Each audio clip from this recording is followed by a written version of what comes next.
Mubalos kuno ang Letran Lady Knights sa Game 2 sa NCAA Season 99 Women's Volleyball Finals.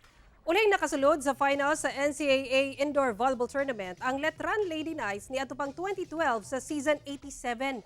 Apan sa ilang pagbalik karon sa finals, kapin usa ka dekada ang nakalabay, ilang hagit ang kakulang sa championship experience. Usa pa nini ang ilang kalaban sa finals ang undefeated Benilde Lady Blazers nga tingwa sab ang three-peat championship sa season 99. Bisan og dikit ang dula niadtong milabing Domingo sa game 1, mipabor gihapon sa College of St. Benilde ang kadaugan sulod sa 2 ka sets lang.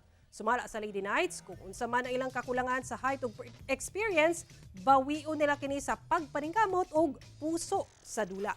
Masaksiyan ang Game 2 sa NCAA Season 99 Women's Volleyball Finals karong Domingo, alas 12 sa udto ug live sa GTV. Para sa akin, hindi siya okay. Kasi di namin na-execute ng maayos yung tinay namin nila Coach O. Which is, hindi talaga siya nakita. Yan, sobrang, hindi namin alam kung, hindi ko alam paano i-explain. Siguro po nagmamadali po kami sa bawat point na kailangan pag pinalo para patay na agad. But we really have to bounce back and compose ourselves.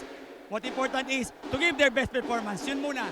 So masyadong eager about the result. So we have to taper that.